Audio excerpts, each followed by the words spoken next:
여러분 안녕하십니까? 이진곤 TV입니다. 시사 논평 이심전심 오늘 이야기 시작하겠습니다. 자유인들의 저항은 무섭습니다. 자유를 영원히 억압할 수 있는 권력은 없습니다. 일본을 방문 중인 왕이 중국 외교 담당 국무위원 겸 외교부장은요, 무슨 일이 있어도 홍콩은 중국의 일부다 이렇게 말했답니다. 그 홍콩 언론들이 25일 이제 보도한 내용인데요. 왕 의원은 또 홍콩에 혼란을 조성하거나 번영과 안정을 해치려는 어떤 시도도 성공하지 못할 것이다 이런 주장도 했습니다. 아마 미국 등이 간섭할까 봐 사전에 차단한다 이런 뜻이겠죠. 왕 의원이 이렇게 뻔한 이야기 아닙니까? 그 홍콩이 중국인 줄을 누가 모릅니까? 그런데 그걸 다시 강조하는 것은 그만큼 그 24일 있었던 홍콩 구의원 선거 그 결과에 엄청난 충격을 받았다 이런 뜻 아니겠습니까? 사우스 차이나 모닝포스트에 따르면요, 전체 452석 가운데 친중파는 60석 13.3%에 불과했고요. 범민주 진영, 그러니까 범반중 진영이다 뭐 이렇게 말할 수 있겠네요. 그 347석 76.8%나 차지했습니다. 말 그대로 압도적인 승리죠. 그리고 이제 중도파는 45석 10%를 얻었습니다. 친중파가요, 2015년에는 327석, 그 이제 70%를 넘겼죠.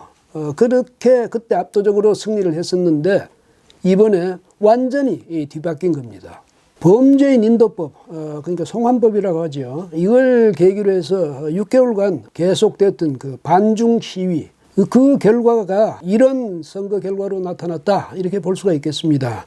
홍콩의 범죄 용의자를 중국 본토에 인도할 수 있다. 그러니까 바꿔 말하면 중국 본토에 데려가서 거기서 재판할 수 있다 이런 법입니다. 그건 이제 아마 홍콩에서 반중 정서가 자꾸 고조되니까 앞으로 반중 운동을 하는 사람은 전부 본토로 데려가서 거기서 재판하겠다 이런 의도로 입법이 시도된 게 아닌가 뭐 이런 인식을 줬거든요. 그게 이제 3월 말에 입법 예고가 됐는데 그때부터 저항이 나오기 시작했죠.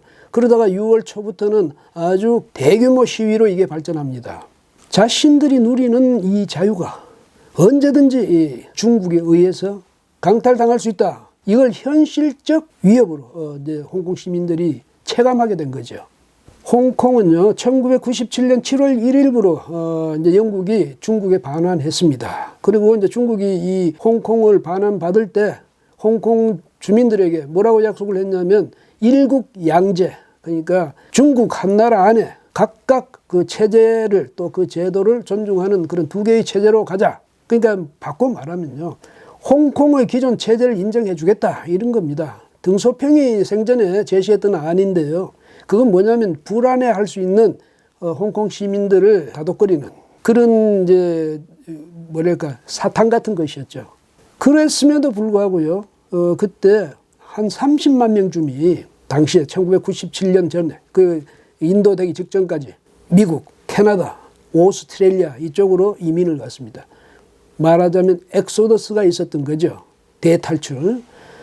근데 그 이후에는 또 그럭저럭 견디는 것 같았는데 이 송환제가 다시 불을 지른 거죠. 아, 이거 정말 여기 있다 큰일 나겠구나 이런 생각이 든 것 아니겠습니까?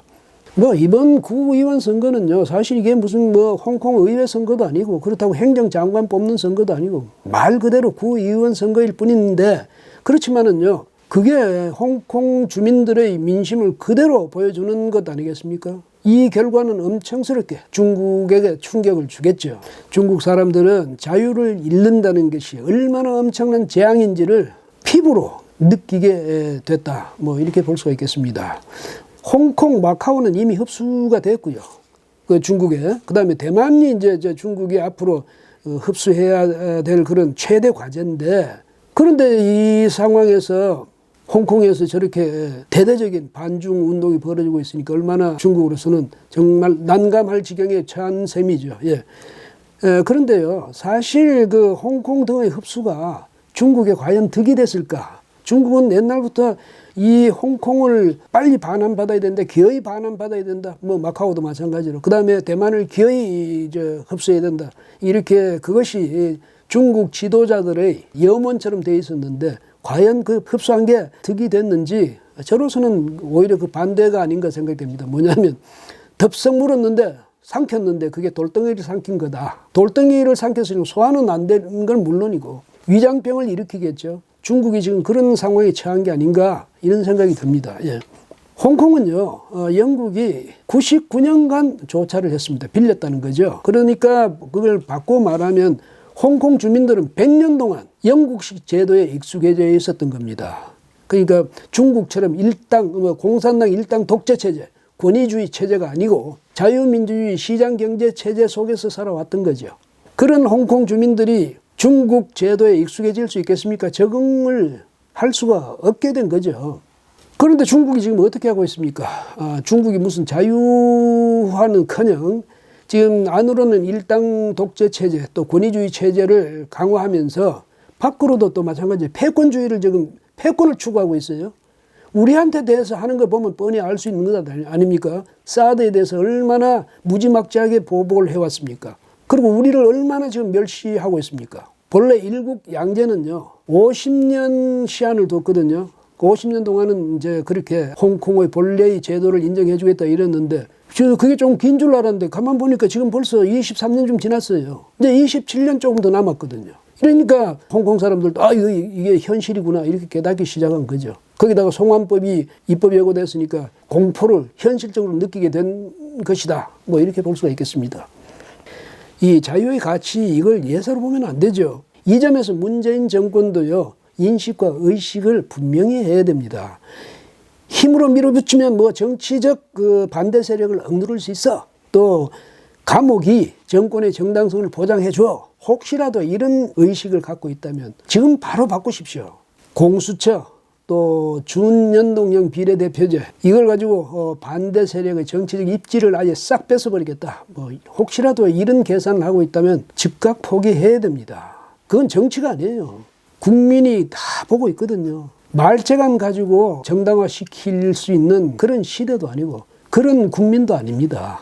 지금 제1야당의 대표가요. 아주 찬바람이 부는 찬기운이 올라오는 그 광장에서 단식 투쟁을 하고 있습니다. 무엇 때문에? 문재인 정권의 권위주의적인 통치 행태 여기에 저항하는 단식 투쟁입니다. 그러니까요. 공수처 설치 포기하고요. 준연동형 비례대표제 선거법 개정안 거둬들이고요. 지금부터라도 제1야당하고 진지하게 무릎을 맞대고 앉아서 앞으로의 이 전국 운영에 대해서 논의를 해야 됩니다. 그게 민주정부죠. 그게 민주적인 정치 리더십 아니겠습니까?